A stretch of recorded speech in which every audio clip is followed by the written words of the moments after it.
गोकुळच्या पंचवार्षिक निवडणुकीसाठी ठरावधारकांच्या माध्यमातून समविचारी आघाडी ठराव दाखल करण्यासाठी जात आहे आणि याच पार्श्वभूमीवर आपल्यासोबत आहेत माजी खासदार राजू शेट्टी. काय नेमकं सांगाल, समविचारी आघाडी म्हणून तुम्ही आता ठराव दाखल करण्यासाठी गेला आहात? खरं तर राज्यातला एक अग्रगण्य अशी दूध संस्था आमची गोकुळ आहे आणि ती वाचली तर दूध उत्पादकांना न्याय मिळतो. केवळ कोल्हापूर जिल्ह्यातलेच नव्हे तर कोल्हापूर जिल्ह्यातल्या दूध उत्पादकाला चांगला भाव मिळतो म्हणून नाईलाजानं बाकीच्या राज्यातल्या इतर जिल्ह्यातल्या शेतकऱ्यांना सुद्धा दुधाचा दर वाढवून द्यावा लागतो. म्हणजे जवळपास राज्यातल्या दूध उत्पादकांना एक आश्वासक असा हा दूध संघ आहे आणि या दूध संघाकडे अलीकडे काही लोकांची वक्र नजर लागलेली आहे. अमूलला गोकुळचं मार्केट ताब्यात घ्यायचं आहे, नंदिनीला गोकुळचं मार्केट ताब्यात घ्यायचं आहे आणि त्यासाठी यांना त्या ते प्रयत्न करताना दिसत आहेत. खरं तर गेल्या वेळी 5 वर्षापूर्वी मल्टीस्टेट करायचं म्हणजे सभासदांचा अधिकारच काढून घ्यायचा आणि त्याचं महत्त्व कमी करायचं संस्थांचं. ही शिखर संस्था आहे. शिखर संस्था असताना त्याला मल्टीस्टेट करायचा प्रयत्न होतो पण तो सभासदांनी हाणून पाडला. यावेळी वेगळाच प्रयत्न चालू आहे. गोकुळचं मुंबईचं जे म्हशीच्या दुधाचं मार्केट आहे त्याच्यावर अमूलचा डोळा आहे, त्याच्यावर कब्जा करायचा त्यांचा डाव आहे आणि मग अशा परिस्थितीमध्ये गोकुळ दुबळी झाली तरच त्यांना ते शक्य होणार आहे. जसं महानंद दुबळी झाल्यामुळं अख्खच्या अख्खं मुंबईचं दुधाचं मार्केट अमूलच्या ताब्यात गेलं, त्याच पद्धतीनं इथं सुद्धा होणं शक्य आहे. आणि आज अमूल संपूर्ण महाराष्ट्रभर हात पाय पसरलेले आहे पण सांगली कोल्हापूर मध्ये म्हणावं तसं अजून अमूलला यश मिळताना दिसत नाही. गोकुळ दुबळी झाली तर ते सुद्धा त्यांना त्यात यश मिळू शकतं. मग अशा परिस्थितीमध्ये खरं तर गोकुळ वाचवण्यासाठी सगळ्यांनी एकजुटीनं प्रयत्न करायला पाहिजे होतं, परंतु आज सरकार, दुर्दैवानं सरकार सुद्धा या अमूलच्या आक्रमणापुढे कुठेतरी हतबल होताना दिसतंय. काही कारण नसताना आज गोकुळ महायुतीच्याच ताब्यात होते तरी सुद्धा प्रशासक आणायची काही गरज नव्हती. प्रशासक आणला आणि त्याच्यानंतर आता ह्या ज्यांच्या ताब्यात गोकुळ आहेत त्यांनाच ते प्रशासक आणून हटवलं गेलं. त्यांच्यामध्ये हिंमत झाली नाही की सरकार अशी भूमिका काय घेत आहे असं विचारायची. याचा अर्थ उद्या अमूलचं आक्रमण झालं तर ह्यांच्यामध्ये हिंमत होणार नाही सरकारला जाब विचारायची. तेव्हा अशा लोकांच्या ताब्यामध्ये गोकुळ द्या की जे जाब विचारतील, गोकुळसाठी लढतील, भांडतील आणि गोकुळच्या अस्तित्वासाठी संघर्ष करतील.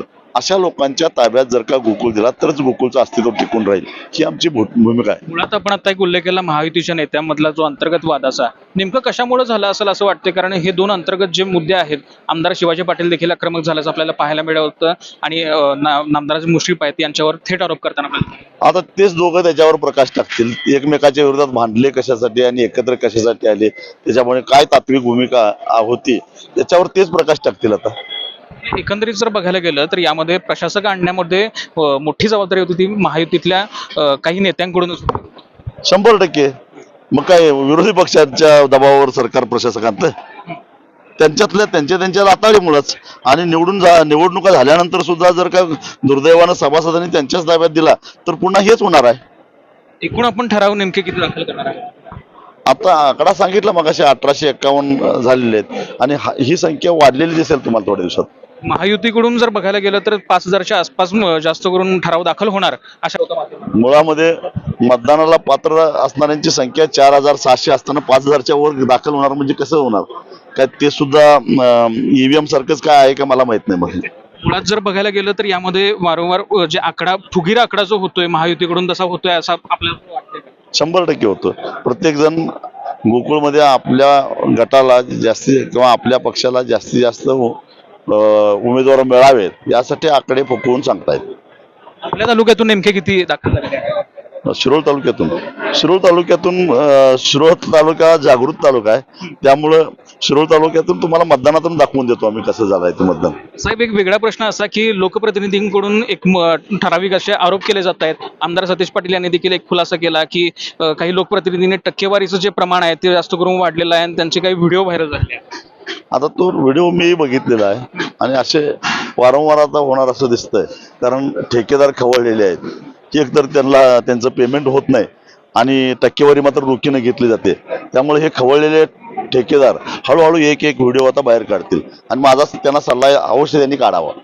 आपली काय नेमकी या संदर्भात भूमिका असणार आहे? आपण काही या संदर्भात स्टँड घेणार? नाही, काय लायकीचं सरकार आहे, काय लायकीचं लोकप्रतिनिधी आहे हे जनतेला कळालं नाही. जनतेचं मनोरंजन वाढलंय, होऊन दे ना.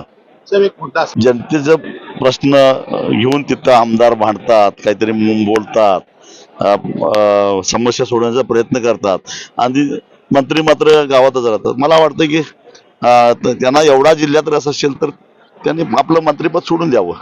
ही साखर कारखानदारांचं म्हणणं बरोबर आहे.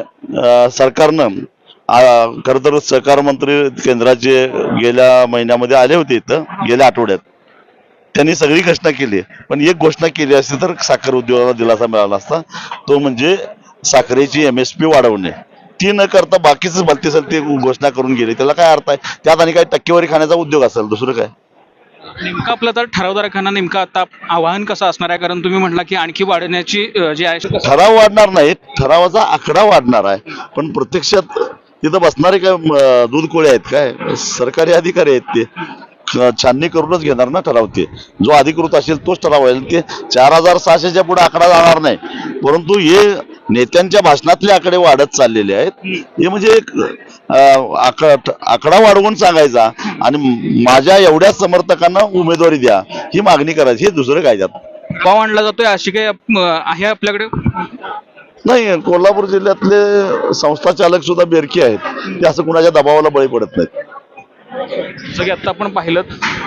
हे होतं राजू शेट्टी, LS मराठीसाठी मी निरंजन, कोल्हापूर.